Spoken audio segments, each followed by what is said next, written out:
This episode of the Buffalonian Podcast is brought to you by the CastSource Podcast Network, a podcast network built with and for entrepreneurs. We cover many genres, including sports, business, mental health, marketing, and entertainment.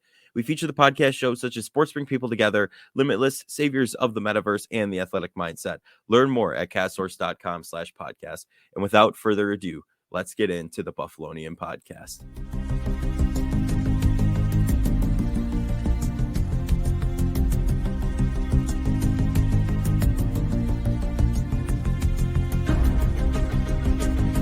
The NFL Combine has officially begun, and the Sabres really feel the loss of Alex Tuck and Rasmus Dahlin. Along with the Would You Rather, hot takes, trivia, and more, this is the Buffalonian Podcast. All right, let's go.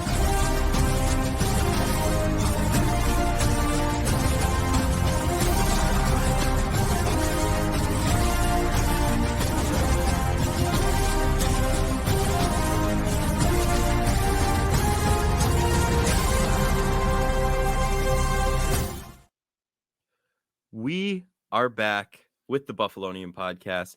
I'm Joe Callie, and as always, I'm joined by Dom Loss and Mike Marino. Fellas, we're in that point of the offseason again, right around last year where we started this. The Combine is happening. We're on our way to the draft. I mean, just what are some thoughts right now? I mean, just shooting through your minds. I know Kiko's exploring Canva, but other than that, what's going on? It's down point to the season right now, right? Well, yeah, up until it's been over a month since the Bills lost to the Bengals already. Yeah, flu. It's crazy. Yeah. What do you think? Well, I don't know. I feel like the draft is interesting. I think it's interesting this year because the Bills aren't really in a position of like they're going to take the best player available, like they have been like the past 2 years, I'd say. But at the same time, like because they pick at 27 and realistically they can maybe do like the trade up they did last year to like 24 to 23 area, it's just kind of hard to see how really the board's going to fall. And there's just so much smoke. Like last year, like Malik Willis was at one point maybe the second overall pick, and then he gets drafted in the third round. So obviously this is a stronger quarterback class, which favors the Bills because obviously they don't need a quarterback. But it's hard to be like super intrigued because there's intriguing players, but you have no idea who's going to be on the board. It's not like I like it this way because I'd rather not have the Bills be a top 5 pick and be trash and kind of could think of 3 players that could potentially have a list of 4 players and one of them is going to be there for sure if you're keeping your spot. But no, I mean I'm right there with you, and maybe we should do a mock draft on here or something like that. Just to hopefully instill in people's minds that Bijan Robinson is not a good pick in the first round. We don't need a running back like that. That I've seen that everywhere, all over the NFL Network, and that's just like, eek. I'm not a fan of that as much as Apparently, Derrick Henry might be coming here too. So there's a lot going on. I don't know, some usual off-season rumors, but let's get into the Bills. Ranked 9th on the NFLPA survey. They also did the team walkthroughs. Did you see that? They did the grades and stuff like that. Yeah. Yeah. So apparently the worst category was the food service or something like that. No, so it was the travel. Yeah, second B+. Well, makes sense considering 2 or 1 or 2 we're not, games. We're not Arizona who charges their players for food. So no. That's that's unreal to me that you're playing for a professional NFL team and they're charging you for your lunch. Like, come on. Like that,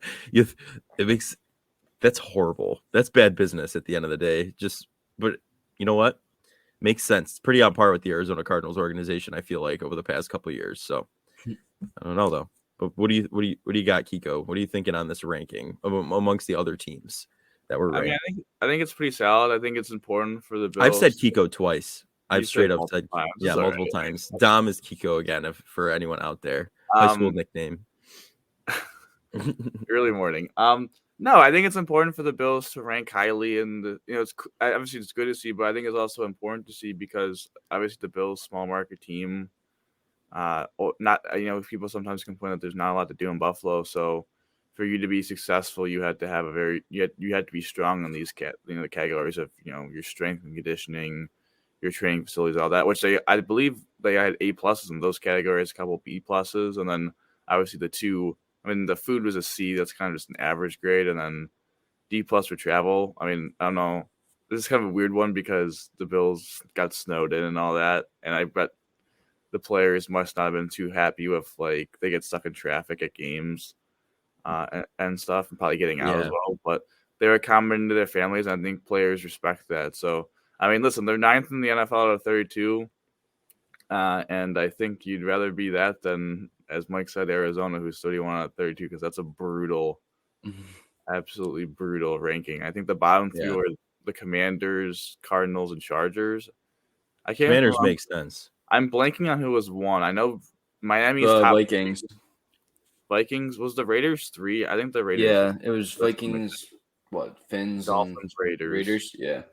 I think the Jets were 21st, and I think the Patriots were like 24th. So like they were second in the AFC East. That's solid. I mean, obviously people are going to probably like Miami a little bit more than Buffalo, but Well, it's nice there 90% of the time, aside from a hurricane or two. 100 degrees and humidity is kind of brutal, though. yeah. Yeah. But if you play for the Dolphins, you don't get caught in the sun when they play. That's true. You're in the shade, providing for the That's players at that point. It's you can't argue with that. No heaters or no coolers needed when you've got some nice shade from the stadium. But yeah, no, second in the AFC East. How could you not like Miami at that point? I mean, it's solid. I think it's cool because obviously the Pagulas invested a lot of money in the training facilities. So to see that not get A+, to get A+ is pretty key because Mhm. if they didn't, that'd be kind of not a great investment. So I think that's a good mark for the Pagulas to maybe spend some more money in some areas as well, because I think the one complaint people had was that there's a lot of quality people in the organization, but they want more. Like there's not enough people that it's kind of overstressing. Also, I just want this to be noted. They did in the survey stress how much they liked playing for Sean McDermott. So for anyone who wants him to be Fire fired, McDermott. there you go. Not a great day for McDermott haters on that one. No, I mean, speaking of coaching on the Bills, we have a little. What'd you say? I said for Frazier haters, though. For Frazier haters, your day has come because he is taking a hiatus. He's going into hibernation for a whole season. We won't hear from him, see him. He says he's returning to coaching in 2024, but he did not say he was returning to the Buffalo Bills to coach in 2024. So I think this is a sayonara. I think we're going to have to figure something else out from here. But McDermott said he's looking to take a more hands-on approach with the defense anyway. So I think we'll be okay. I mean, what do you guys think? Yeah, I mean, I think that's probably why they brought in Holcomb to begin with, because they probably knew Frazier was going to be taking his leave of absence. And, like you said, he's returning to coaching in 24, but I highly doubt he comes back here. Because why would you have a guy as your defensive coordinator for 1 year and then just throw in Frazier again? At the end of the day, like, Frazier's he wasn't a bad coach. He's just, when it came to the playoffs, they just broke. Like, it was just really bad. And I think it's kind of needed for a change here. I know a lot of like the fans were like, get rid of Frazier after 13 seconds. And, I can't say that I didn't say the same thing, but I think now we've had him for 6 years.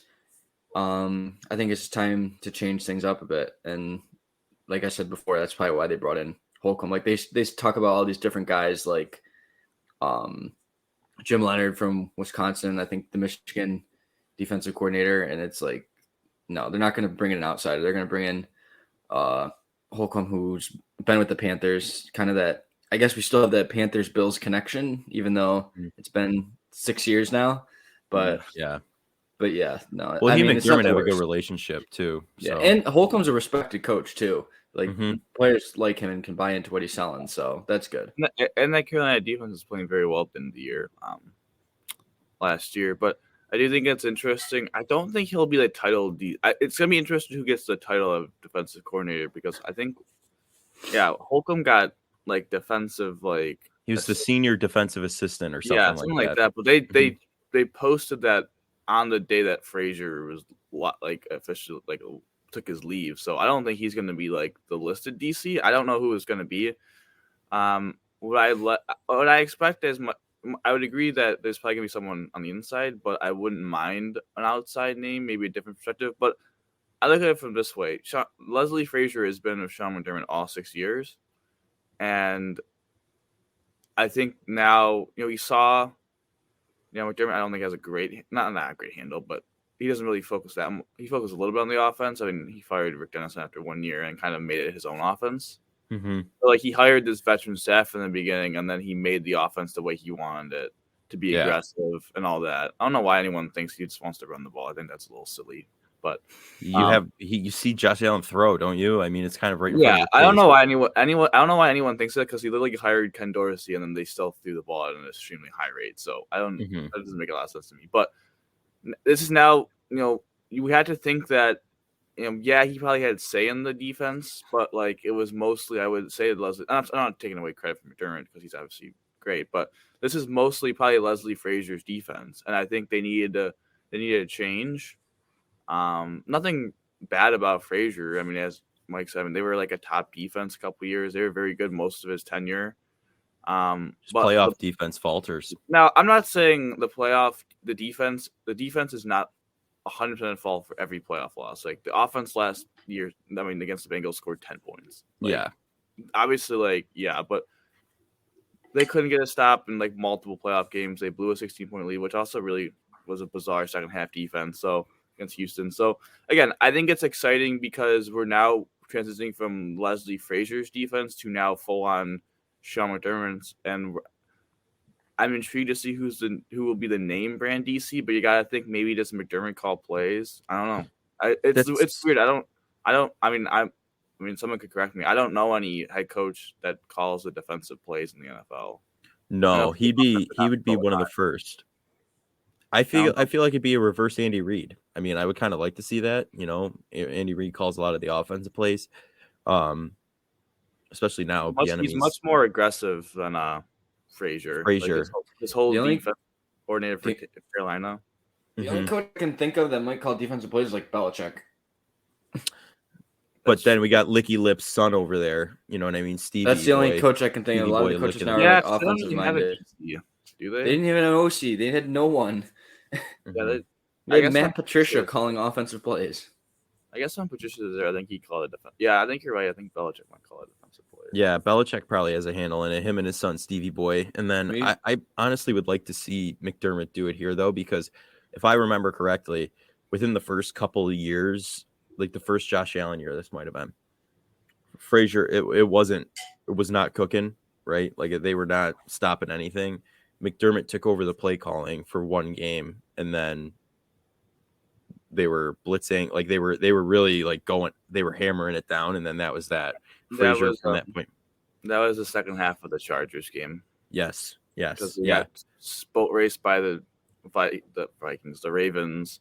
They're losing 20-3 or something like that, and after the first half, Vontae Davis quit. Oh my God, yeah, that's right.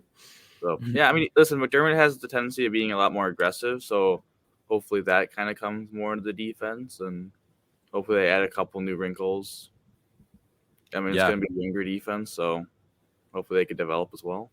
Yeah, I'm actually kind of excited if that's the situation, because I would like to see something other than nickel zone, you know what I mean, being played on defense. Do what a 12-year-old does in Madden or myself and run Mike Will blitz 8 times in a row. You know what I mean? Like, come on, let's do something.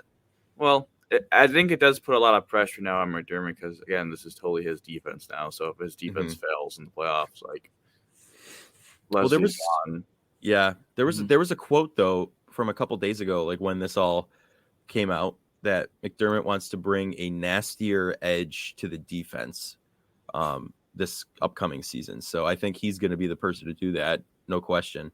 it'd be, like you said, kind of cool to see a head coach be like defensive coordinator calling defensive plays, like, because no one else is doing that. It's all off a lot of, as we saw in the playoffs, out of the 8 teams in the divisional rounds, we were the only one with a defensive minded head coach. So it's very intriguing. It's very different. But yeah, I mean, Frazier sayonara at this point. What a love letter you wrote on your exit, but thanks I for think all it was a classy move from him and the organization to kind of just let him go.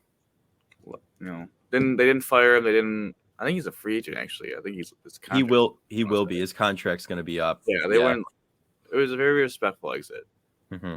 Well, I think he's a well-respected organization. So yeah, I mean, you got to have respect for him. Look at our defense since he's. I feel like most fans should have respect. I feel like most fans, give it 5 to 7 years, will learn to be like.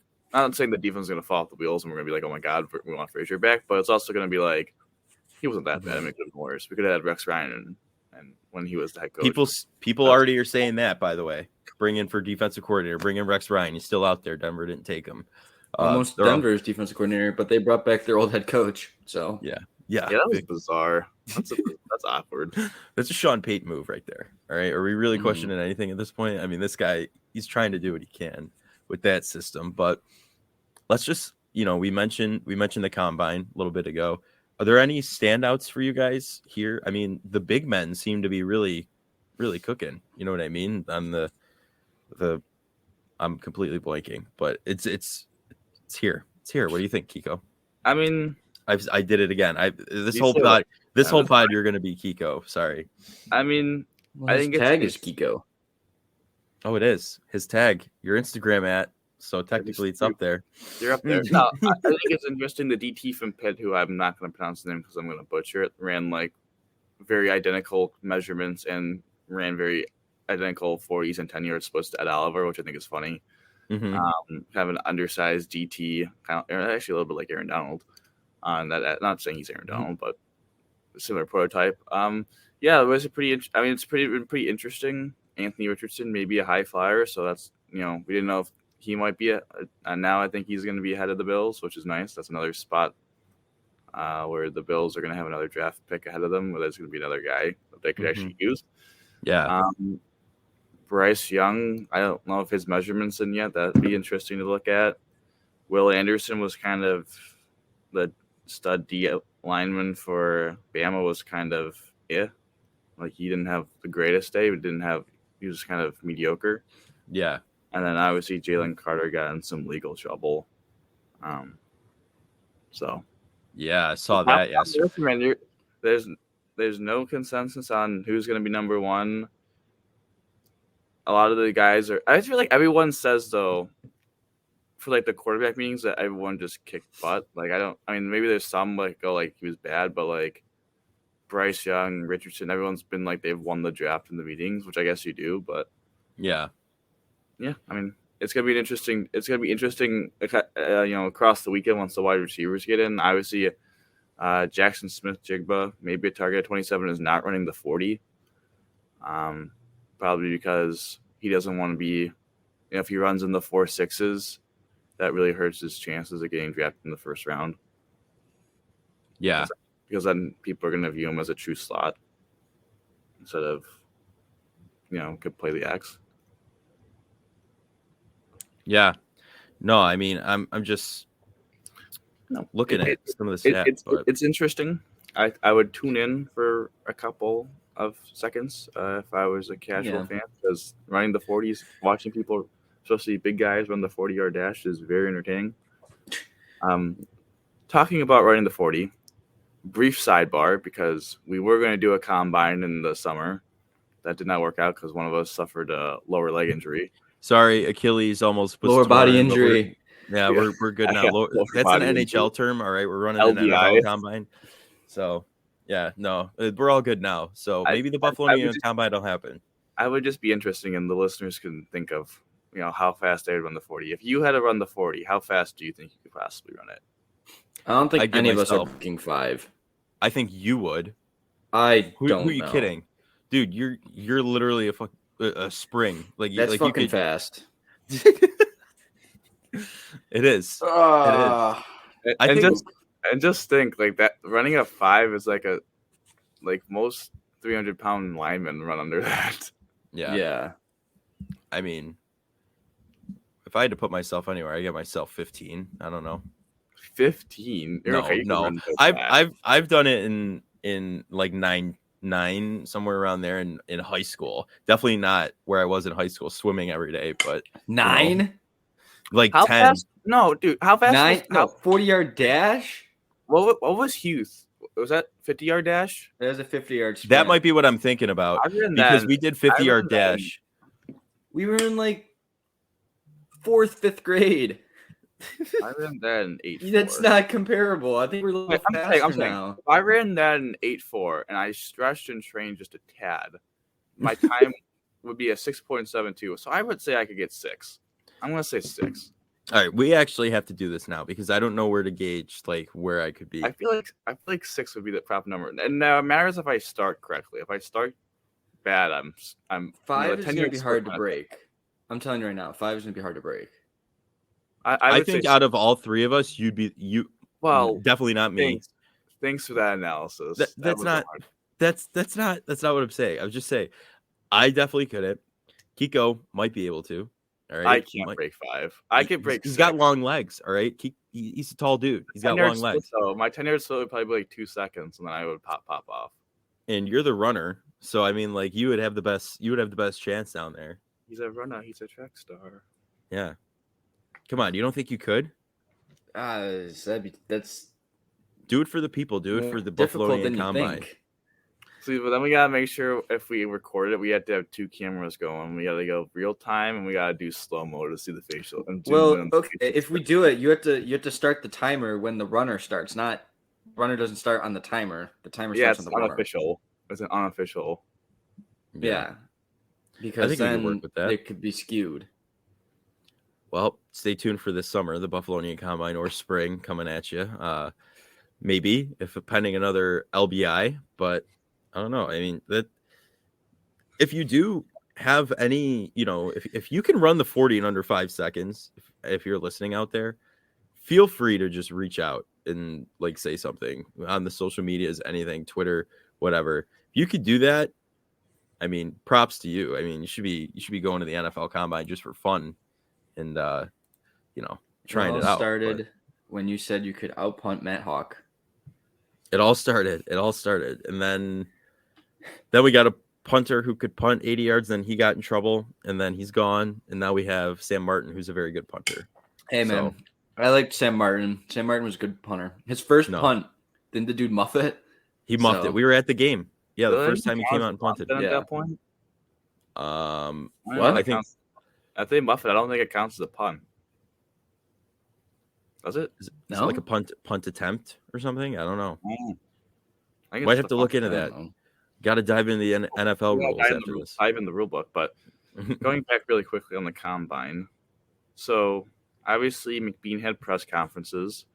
Gabe Davis had a high ankle sprain. So again, I was very similar to the Josh Allen point of it doesn't excuse the performance, but it gives a slight reason why we should be optimistic in 23 that they're going to bounce back a little bit, have a better season. Because a high ankle sprain is like a month. Like you're out a month normally, especially if you're playing wide receiver where you have to cut.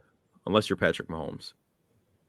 Well, yeah. I mean, Oliver was out a month, and he had probably a similar kind of high ankle sprain, I'm pretty sure as well. So yeah. No, yeah, he did earlier in the season. Yeah. So for him to be back, he suffered it in practice the Saturday before the Monday night game, and to get back for the Dolphins game the next Sunday. So really only missed like a week of practice and all that is kind of remarkable. But yeah, that was tough. Obviously, you said you stole my quote about have a nastier edge defensively. I don't know. I did like the give a crap. He didn't use the word crap, but attitude that they're looking for in players. I think that's always, a unique trait that I feel like everyone I mean, if you're not looking for, if all 32 organizations aren't really looking for those type of players, you're probably not doing the draft right. Right. Yeah. I have faith. McBean, I mean, they've drafted defensively, sure. It's a point everyone brings up about how Josh Allen is is the only offensive first round pick since Tre'Davious White. But What? was there another one? No, was there another one? Tre'Davious White's a cornerback. That's what I'm saying. Since we drafted Trey Day, he's been the only first round offensive pick. Josh Allen. Okay. Okay. I understand what you're saying. You understand what I'm saying? Since McDermott's been on the team, Josh Allen. McDermott's, starting with Tre'Davious White until now, Josh Allen's been the only first round offensive draft pick. I get it. Okay. All right. Yes.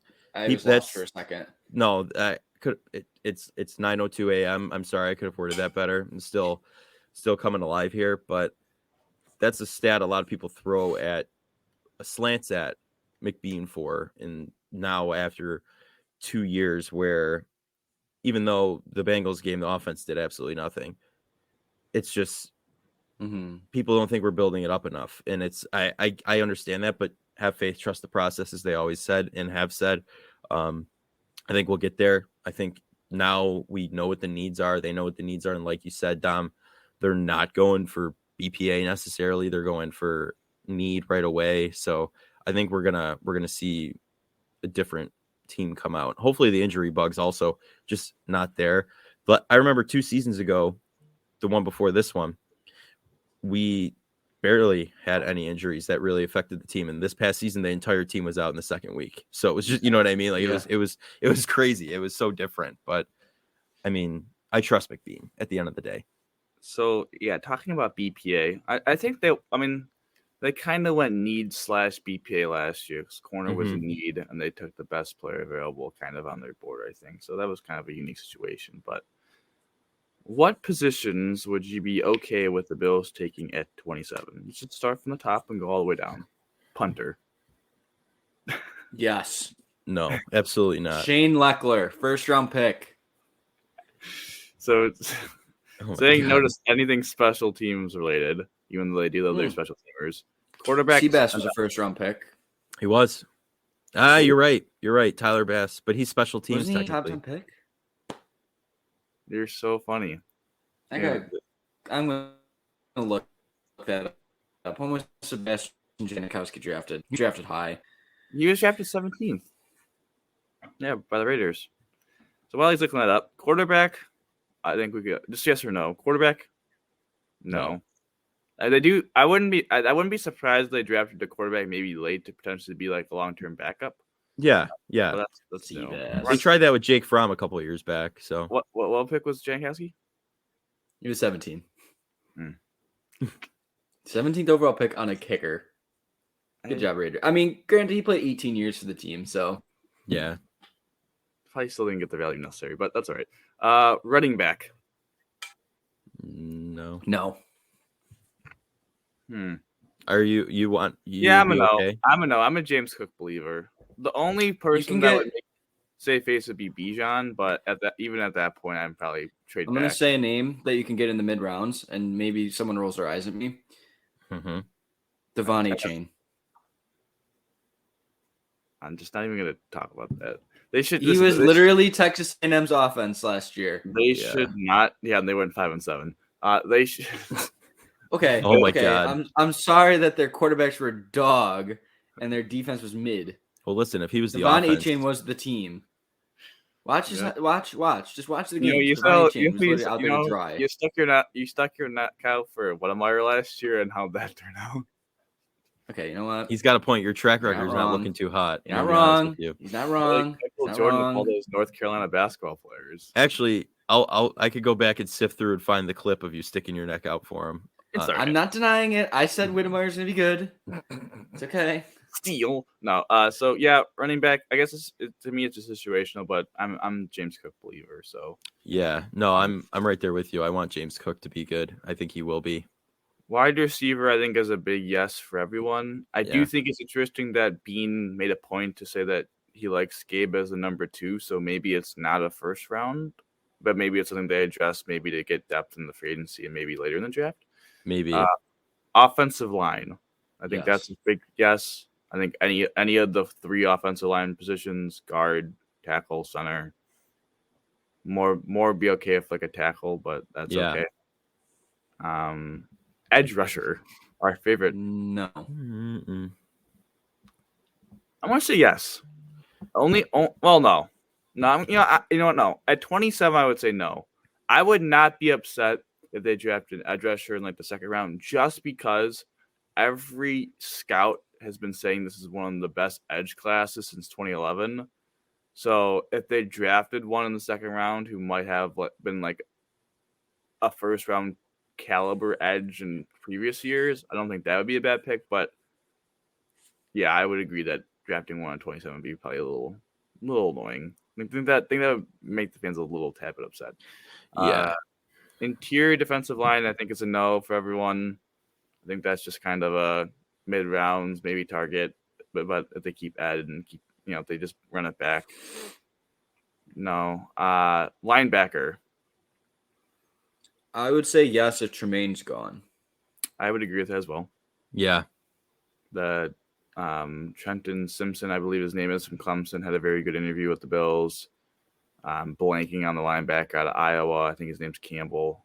He's also very good. So either one of those two could be interesting. But I think, as I said last pod, I think all of us have been saying, like, I don't think they're going to restart at linebacker. So how realistic it is, I don't know. I don't think drafting a linebacker is necessarily going to happen, but I wouldn't be mad if it did. Like that kind of a situation. Yeah. Cornerback. No. That's a no. My only caveat is, now I'm going to bring safeties into it. If it's a cornerback that they're transitioning to safety, I guess, would be my only, like, if they're like, Okay, we're that's drafting, fair. but then they would announce him as a safety. So, like, Yeah.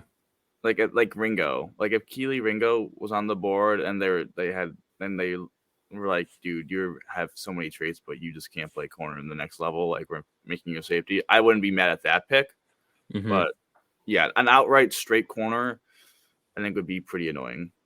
But safety, I think safety, I'd be all right. But I feel like there's a couple mid-round safeties that are kind of nice. But yeah, and obviously, kicker, T-Bass 1 year left on his deal. That's definitely an option. Yeah. Punter. We don't even have a punter. Oh, technically not. Yeah, Sam Martin was a 1 year. Long snapper. No. No, maybe Jalen Whitmore could be a long snapper. Usually backup tight ends become long snappers. Could be. We saw Cincinnati Maybe lose a game because they didn't have a good long snapper. Like, we've also seen quarterbacks become tight ends. Like, who was the UB quarterback that came to Buffalo? Tyree Jackson. Tyree Jackson. Saw him at the Walden Galleria one day. Logan by. Thomas. Yeah. Terrell Pryor was a 1,000-yard wide receiver, I think. Wide receiver. He was 1,000-yard. Then he came to the Bills. Remember that? It's recycling. Okay. Played like one game. That's definitely just a random dude that played like a random player. Terrell Pryor. Nice. God. Yeah, no, I don't know. I'm just intrigued.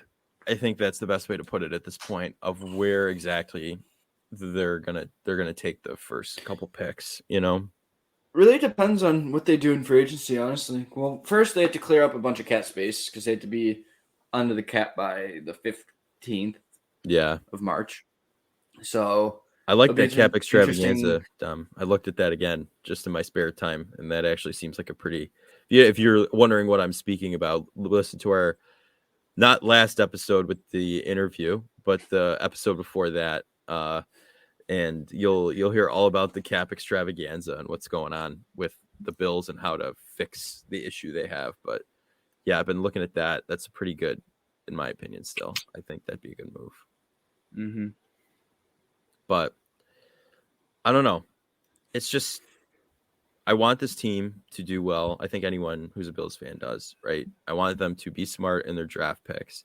I think they will be. I think McBean will be. They have been. They know what they're doing. People need to stop hating, because haters are going to hate at the end of the day. Just let them go. But I just trust the process. I'm gonna spiel that for another minute. Just trust the process. Just let it go. There's nothing right now detrimental to the team going on. It's only positive things. They're building it up. We're gonna see how McDermott does this season calling the defense. I think it's gonna be much better. And I think we're on the up and up still. I don't think we've hit our ceiling. And looking at Kansas City, they can still do it after their quarterback's big contract hits. So we can still do it after our quarterback's big contract hits, or do it for the first time, if you will, because they've done it before and we have not. But I think that's a very good possibility still. But fellas, anything else? Any more thoughts on the Buffalo Bills? Or are we going to go into the mediocre Sabres? Sure. Well, let's go. Let's go. All right. But before we do, I'd like to first bring up the Sports Bring People Together podcast.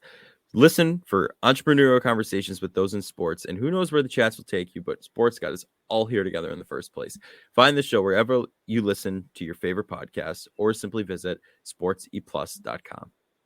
And now let's move in to the Buffalo Sabres. Pretty meh week, if you ask me. The past two games have not been very good at all. I was at the game on Tuesday evening. Took my dad for his birthday, thinking that, we're in contention for the playoff spot. We're a good hockey team. Nope. I had Kiko, I sent you the bet I made. I had Tage over 3.5 shots, Dylan Cousins over 0.5 goals, and Craig Anderson over 27.5 saves. Tage and Cousins hit, or Tage and Anderson hit. Unfortunately, Cousins did not score a goal, so I lost. But with the personal loss aside, let's talk about the team losses that came up. That was a good transition. It's when you're in contention for this wild card spot, right? Which is ahead of where a lot of people thought they would be anyway in this season. It's tough to lose games like this against bottom of the not Boston, but against bottom of the barrel teams, right? Like that's arguably the worst team in the NHL we lost to. You know what I mean? No, So it's just like that's a really tough look going into this this last end of the season, the last push of the season here. So, and then to get absolutely embarrassed 7-1 at home against Boston. No, that was in Boston. Or was in Boston. Mm-hmm. To get absolutely embarrassed is tough. Listen, if it makes Owen Power feel any better, he got dangled by number one center. Yeah. The number one center being Boom Jenner. But no, I mean, it's hard when you're missing arguably your best player and arguably your third best player for any stretch of time, especially, they get a quality win against Florida in kind of a wild game. The Caps, they come out firing and absolutely dominate. And then, losing to CBJ just can't really happen. It's kind of inexcusable. You're on home ice. I think they've lost to Philadelphia on home ice. I think they've lost to Arizona on home ice as well. So like they're under 500 at home this year too, which is it's not a great way to get the fans back into the building. I know that they're winning, but like if you're not going to win at home, it's kind of a sour taste in the fans' mouths. And then the Bruins game, it was kind of competitive for the first two periods, and then. They just kind of quit the last 5 minutes, which is kind of an interesting thing that hasn't really happened all year. So I don't really know what to say to that. They play tomorrow, so like they're gonna have to rebound quickly, and Darlene's not playing in that one either, or Tuck. So yeah, I mean we got one good thing. All right, one good thing outlook on the season here. I'm gonna throw this in there. Record with the Goat Heads are 7-1-0. So that's a pretty solid win percent KD ratio, if you will. I think that's I'm liking that. So I any game the Goat Heads are involved, count me in, because that's the one they're doing tomorrow. Yeah. So hopefully it's a bounce back game for them. They can't dwell on these losses, because then it's just all downhill from here. Classic Sabres fashion, I mean, I guess the positive thing is that we still have some games in hand, and like, I know I've said this before, but like we're still a young team that's learning. So we have to learn how to adapt and play without two of our top players. And, we just need some of these young guys to step up. Like you see Jack Quinn's on the top line. He's been playing well, with Thompson and Skinner. And like look at Hinostroza, he comes back in the lineup and he produced 2 points in his first game back. Dude, he So was like, cooking. He was yeah, cooking. so like, it's just overall being able to be consistent even when your top guns aren't always there. Because last night I think was an example of like a playoff hockey game because it was very fast paced. It was kind of physical game, and towards the end I think it wore out the Sabres, and you just saw how Boston was able to just kind of pull away at the end. Yeah. And I don't know. That's kind of ridiculous, though. I mean, the Bruins are a veteran team. They're playing 3 games in 4 nights, and they just got back from a Western Canada trip. Like, I don't know. Like, I no, just feel I know what you're saying, but like at the same time, like I think it's just like an example of what we're gonna have to face if we make the playoffs. Like we gotta be ready for that type of hockey. Like Boston's historically one of the best teams, and we were out guys, and obviously they were the better team. Like we did start the game well, but just at the end it looked like we were just kind of like wore out. Yeah. So I mean, we'll see. Trade deadline.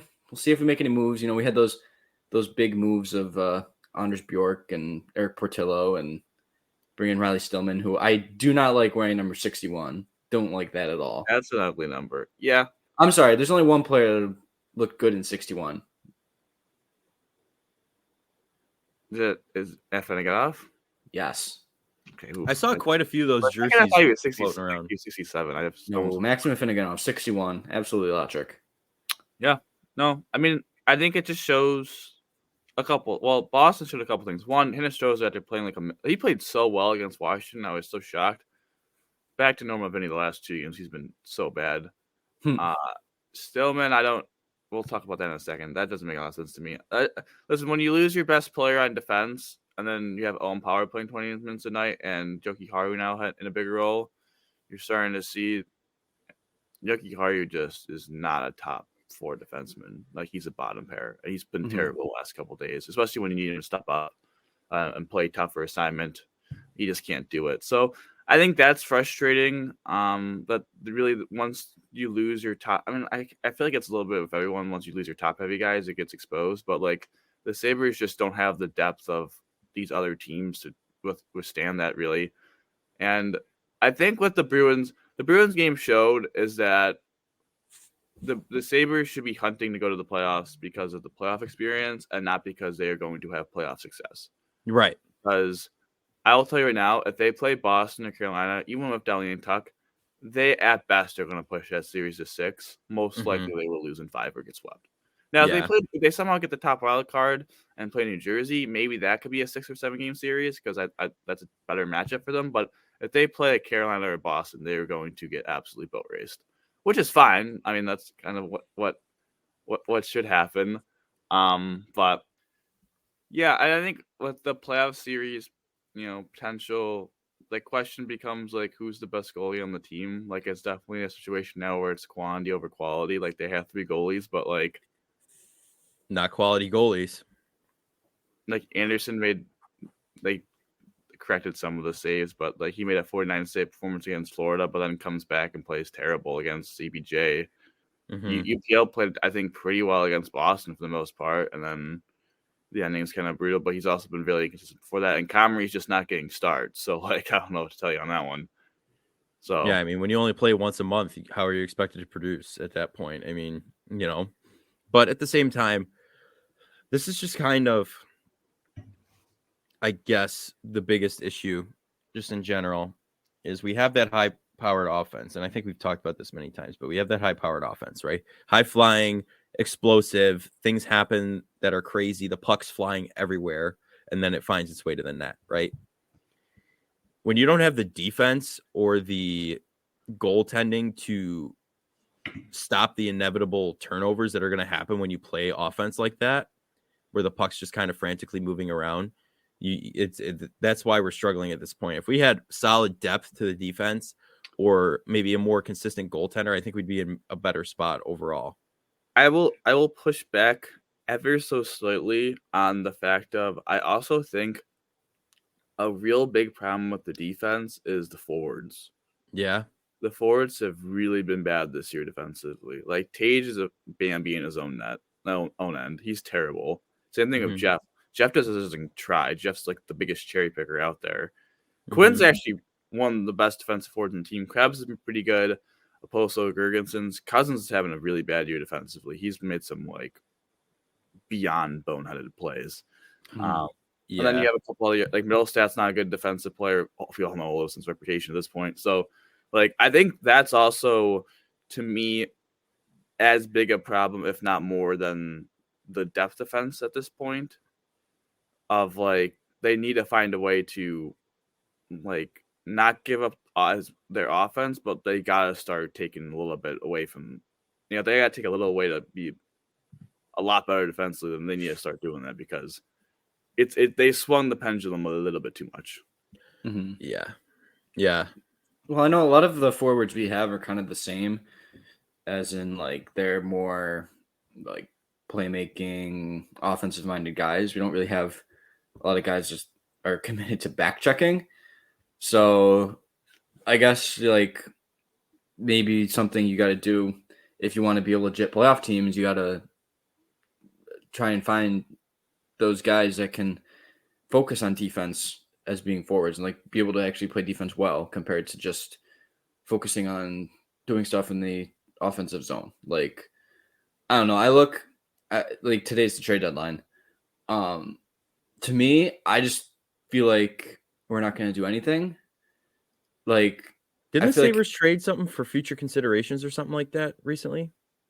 Bjork. It's Bjork. He's a minor league. We got a minor league player back who's from Orchard Park and all that. But no, like I just feel like Kevin Adams is like I can respect that he's very committed on building from within, so developing his draft picks and keeping guys within the organization. But when you're a team that's trying to make the playoffs, there comes a point where you need to bring in some guys from the outside and be willing to give up certain assets to acquire these veteran players. Because, I like the strategy of building from within and drafting well and developing your own guys. But, like, we have issues that need to be addressed. And I don't think that, like, just sitting on what we have is the right decision. Yeah. And I think, honestly, the build from within thing, he's a product of it. He was promoted from within to general manager. He promoted Granato to head coach from within. Okay. So I think that's an interesting perspective. I didn't quite think of that. Yeah, so I think it's a culture thing more than anything else. Like he's like been a part of it, been a product of it. So why not keep that going? Yeah. No, I like the approach, but it's not bad. So before I guess I make the trade point, let's just quickly go over the 3 trades they've made so far. Hopefully they make more, but to Mike's point, I don't know. I still feel like they have a move left. So they got. Oh, I spoiled one of the trades. I apologize. That's fine. So the blockbuster. I guess. I mean, that one's quick. I mean, that would the Bjork trade just seems like a good vibes trade. Dude obviously wanted another shot in the NHL. Chicago trading out a lot of their players are going to have open roster spots. That's something we talked about in the first talk with the Bills of you had to find a way to make your place destination. Knowing that you treat your players well is one of those huge factors. Obviously, that trade seems that getting Portillo for a third is an absolute steal. I mean, that dude. 2 things. 1, that dude is not signing here, and 2, he's been terrible for Michigan this year, like so bad. So to get a 3rd-round pick is just great business. I don't really know what LA was doing there. LA just wants to steal all of our prospect goalies though that are just up. Cal Peterson and now. Yeah. And then finally, Riley Stillman got traded for Josh Bloom. This is a terrible trade. I'm just going to say it. Terrible trade. I'm not even saying it from the perspective of the value you gained or the value you lost by trading Bloom, because Bloom's kind of, I'm not going to say nobody. I think he could have been a decent bottom 6 forward, but like 4th liner. But there are so many better options than Riley Stillman that were available in the beginning of the season. Like, I don't know why they needed to make this trade now when they could have made it a couple months ago and got like an actual player. I mean, could have claimed Mike Riley. Yeah, Mike Riley's in the AHL. Like, he could have got him for free. I mean, you think about it though. Corey Stillman, his father, played with Adams on the Hurricanes when they won over the Sabres in the Stanley Cup. So you know what? I kind of maybe he knows something we don't about his son. You know what I mean? I know they Maybe were they're- talking about like how he like Granado has a similar coaching or similar playing style to like Quenneville and when Stillman was in Florida, and like they think he can get back to like playing that or like unlock something in his game, but it's like no, like I don't to know. me, it's a don't knock it till you try it kind of a situation, right? Tyson Jost we picked up earlier this year, and he ended up being great. Listen. But Tyson Josto at least had a history of in Colorado for a couple seasons being very solid, mhm. and he was just really bad in Minnesota. Like Riley Stillman's had like a 20-game sample size of being good. But just I don't know. It just to me, if they were going to upgrade the depth defense, they needed to trade for someone that was at least better than Clay, Bryce, and Labushkin. And I don't think they did that. I think they just traded someone who's basically on par with them. So it's not really even an upgrade at that point. Yeah. Yeah. So Unfortunately, I know a lot of people wanted to see him, but like the trades happened. But my thought process is this on the Sabres trade deadline is obviously they didn't want to do the Chickram deal. I think they were pretty close on that. Obviously, that didn't work out, which is a little unfortunate because I think Chickram's very good, but also injury prone.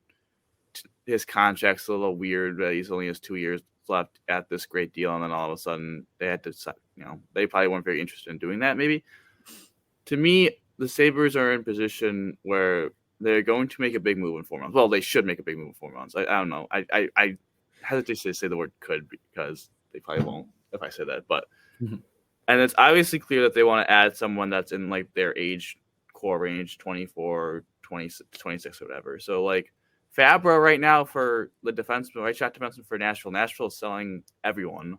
Like, is it really a big difference if you trade for him now compared to if you trade for him in 4 months from now?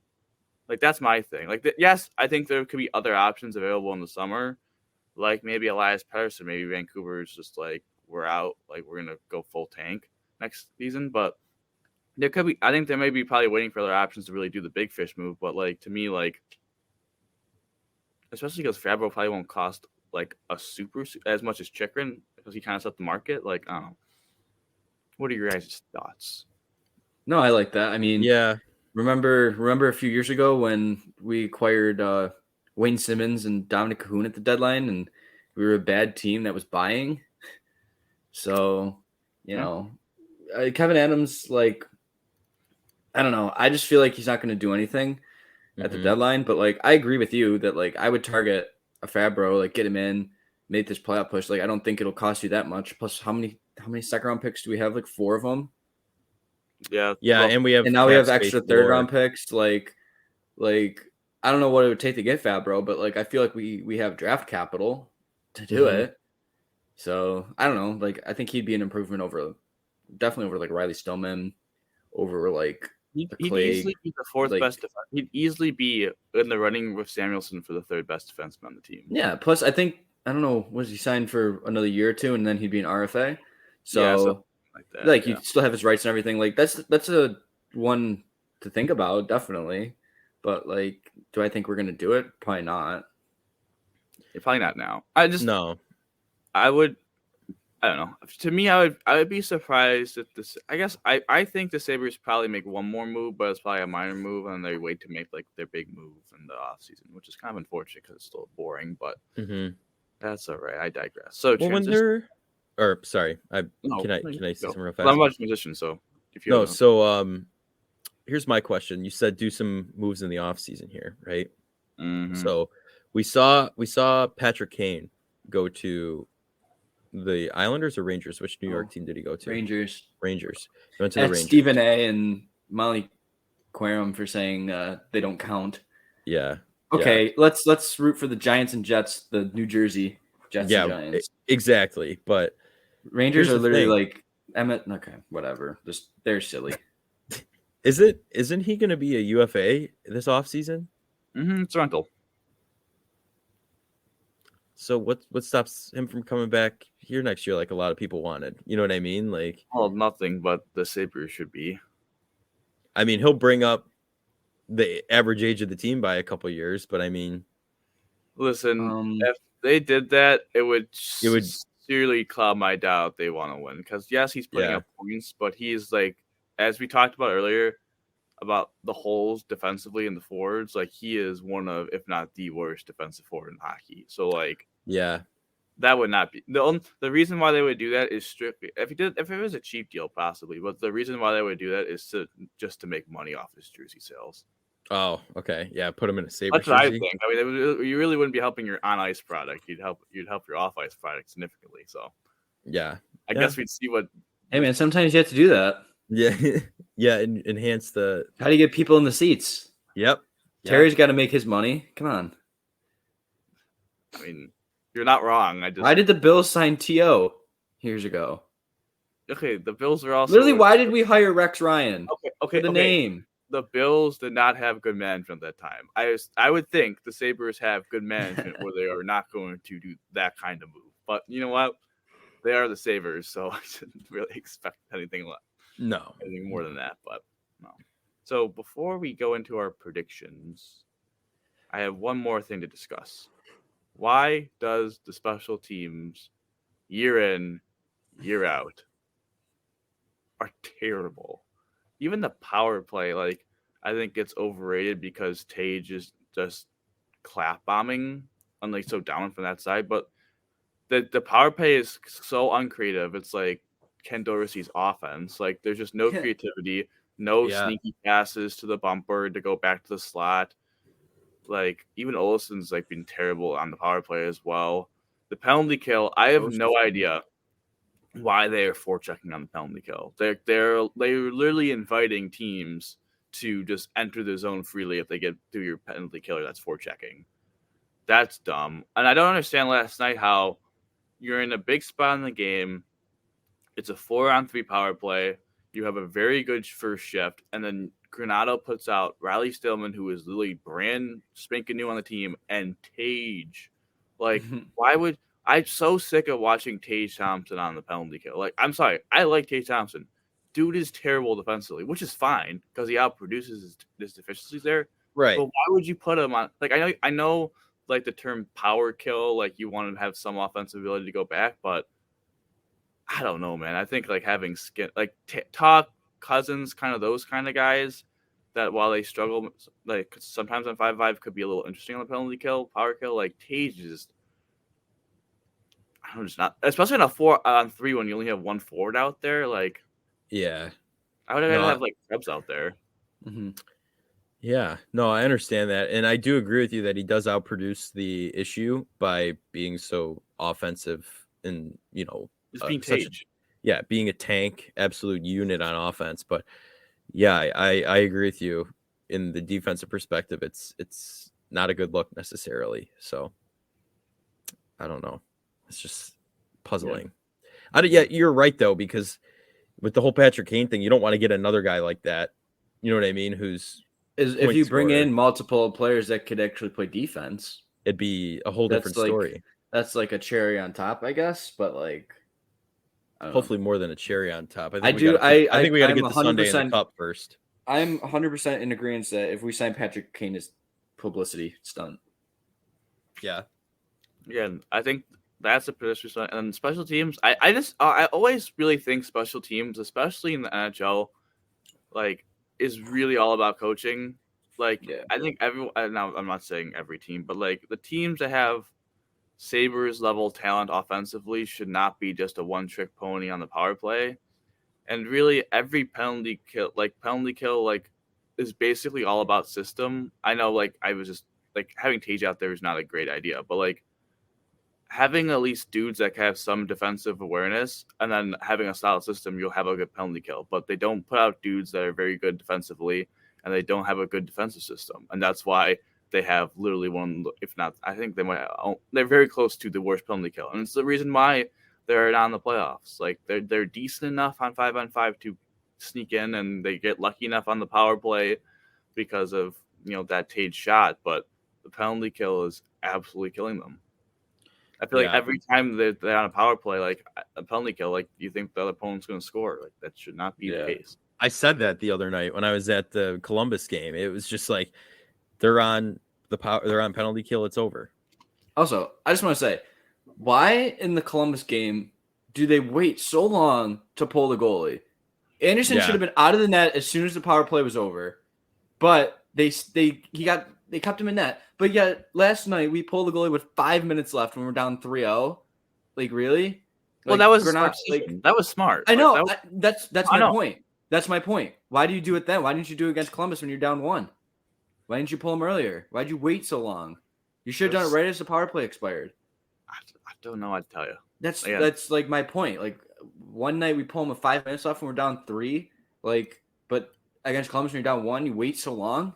Like, yeah, dude, it's just frustrating. You got to realize it was a real missed opportunity against Columbus to pull the goalie.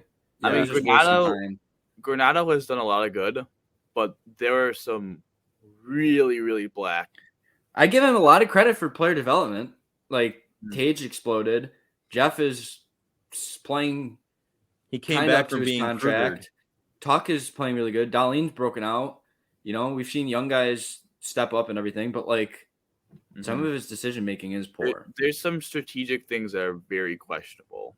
Yeah, and we haven't even. I feel like we would be the beneficiary of hiring a veteran like assistant coach. Yep, instead of like Matt Ellis, who's just kind of a first time. He's just a dude. I don't know. It's frustrating because I like Granado. I think he's doing a good job, but I'm concerned. He does have his deficiencies. I'm concerned that once we have an actual playoff contending team, those deficiencies are going to cost the Sabres a series. True, and that'd be a tough pill to swallow. Well, I think that's the big concern with everyone at this point is what Granado's the great developmental coach, right? Like he's getting everyone going. But when you get to those games, the big playoff games, and you're a contender for years and years, is he the coach that's going to take you all the way through with decision making like that? That's the big question mark because he doesn't, like Mike said, inconsistent on decision making like that. Like you see 5 minutes before he's pulling the goalie down 3-0. Good. Then in the Blue Jackets game, he doesn't pull him until inside the minute. And it makes no sense. And that's a 1-score game at that point. So I don't know, but I digress. Go ahead, Dom. Correct myself that time around. If you want to bring us into the predictions. Yeah, so going back from our predictions from last week, I think again most of us were pretty good on 2-2.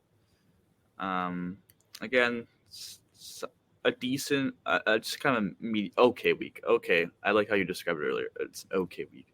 So the goal scorers were Skinner and Cousins, so 3 because Cousins got that nice hat trick. And then the points were Tage and Skinner were 5, and no one got anything. I even had Quinn and Darlene was injured the whole week. So that's a tough moment on my end. Yeah, I thought Point Monger Middlestat would show his face again, but I guess not. I said Olofsson. He was a ghost, so. So this he's in his stretch of 30 games where he's invisible. Oh, yeah. No. Olofsson, we don't even talk about him anymore. So I'm going to go Tage and... I didn't pick up the games yet. We'll do that. We'll pick that up. We'll do this. We'll switch it up. That'll be the second prediction. I'll go Tage and Tage. I'm going to put all my eggs in one basket. Mike, how about you? I'll do Jeff and Tage. Joseph? Cousins and Tage. Sweet. We're all in. He will have 0 points this week. Yeah, yeah, we jinxed it. It's over. All right, so the games. So, wow. Okay, so they have 4 games. They play tomorrow at home with the Go-Heads against Tampa. They're at home against McDavid. On Monday, they play a big game against the Islanders in New York on Tuesday. And then Thursday, they play my dad's favorite non-Sabre, Jake Ottinger, and the Stars. They host them on Thursday. So, the 4-game record is 2-2. 3-1. All right, I'm going to go 2-2. But I will say they will beat the New York Islanders. I hope so. That's me as well. All right. Yeah, I think that wraps it up for the Sabres. Does it not, fellas? Anything else we want to toss in there real fast? So, Mike, you've got Would You Rather and the trivia today. It's a double whammy for you. Take us right in. What do you got? Yeah. Roll here. So Would You Rather? I was kind of thinking of something like as a fan's perspective now. So this might be silly, but would you rather? So you're at the big game, you know, you're rooting for your team, like it's a playoff game. the squad. So would you rather be at the game, but so like for example, Jason Pominville's overtime winner, pretty key moment. Would you rather be at that game, but you missed the goal either because your view was blocked or like you're at the concession stand or something, Oh my god. or would you rather be at home and see it? Be at home and see it. Because then I can talk about it. I'd love to be at the game, sure. But if I miss the goal because I'm at the concession stand, that's an absolute flop on my end. That's a fail, you know? So I'm gonna. Is it? We're gonna assume that this event happens at home ice. Yeah, that was just an example of something All right. happening. I'm gonna take the one that I'm at the arena, but I'm just gonna say I'm got Like when we were at the Sabre game and Jack Quinn almost scored and I was at the concession stand. His first goal. Do I have to be at the concession stand, or can I just say my? You're just not at your seat. No, okay. I'm the concession stand. I would say I'm at home, but I'm gonna say if my view was blocked, I'm still. I mean, at home arena, that crowd. Yeah, that's when you start pushing whoever's in front of you down. That's you a just story throw them to the ground. That's a story of a lifetime. So I'll take that one. I think I'd rather be at home and see it. Yeah, but I could see it a million times in replay on video. Like, yeah, but like if you're there and you didn't see it, like you didn't see it with your own eyes anyway. Well, here's the thing: you're gonna see it in replay anyway. I'm with the crowd in the comfort of your own home. Say you do a Buffalo sports podcast, right? Just say you do, all right? And you don't get to see what happened, right? You know it happened, but you don't get to see what happened with your own eyes. What kind of content does that create? Absolutely none. So I'd rather watch it at home, see it with my own eyes. See it. I could. There's but it's replay. You didn't see it in real time. It's not the same. There's a jumbotron. Yeah, it's replay though, and you're watching it on a screen. Okay. Say it's KeyBank that has black dots. That's basically watching it at home. You're technically. This is a couple seconds delay. You're technically. No, I'm sticking strong. Also, it's a funny story to tell the boys. It's like I missed Jason Pomerle's goal. Come on now. All right. Yeah. Okay, that's fair. I'm gonna write into trivia because I'm starting to lag here. I don't want to get cut out. The hotspot's dying. Dying. Oh boy. Bill's question. We're gonna in the light of defensive. Did it die? No, you're good. You're good. You're Did good. It die? It almost died. Okay. It's dying, so we got to roll. So who's the what? How about you stop interrupting me so I can get through them? Yeah. Let them cook. Okay, fine. Okay. When was the time Bill's defensive coordinator was promoted to their head coach? Let's see. You looking for year or person? Yeah, both. Well, Anthony Lynn was the offensive coordinator when he got promoted. Mm-hmm. Shannon Gehlig, I think I got fired at the end of the season. He was offensive. God, I have no idea. I'm just gonna say Greg Williams. Yeah, that's really it. I mean, because I was thinking back, Jim Schwartz never got hired, like all that. I was going back through the years. Perry Toole in 2009. Coached 7 games. He was 3-4. You know what it is? Was that Dick Duran? Yes. See, I didn't. He replaced honest to God, if we were, I thought Greg Williams was the interim before he became the coach. Williams was after Wade Phillips. Yeah, I thought he was the DC. And then Markey, and then Dick Duran. Yeah. Anyway, okay, so yeah. Sabres question: which goaltender has the most points in franchise history? So like goals, assists, points. Tom Barrasso. It is right. Yeah, I got nothing on that one. 17 assists. I don't know how I got that, other than I just remember that random. I don't know how I remember that. Just a random stat. And then it is so random. Joe wanted to ban his question. So playoff career records. Bandits players. Who has the most playoff games played? Current Bandits players or just all time? All time. Oh, John Tavares. Yeah. It's not? No. Who would then? Is it Dave Smith? Edging him out by 1 game. Matt Vince. The goalie, the old goalie. Oh my god. 39. John Tavares at 38. Oh, that was a cake. Oh. That was a trick question. No. That was a good one. Yeah. All right. I didn't lag. I'm about Well, look to, at that. but We made it through. We powered through, and that has been the Buffalonian podcast. I'm Joe Callie, and I was joined by Dom Loss and Mike Marino. And Dom, how do you always end these, buddy? Go Bills, baby. Go Bills. go Sabres.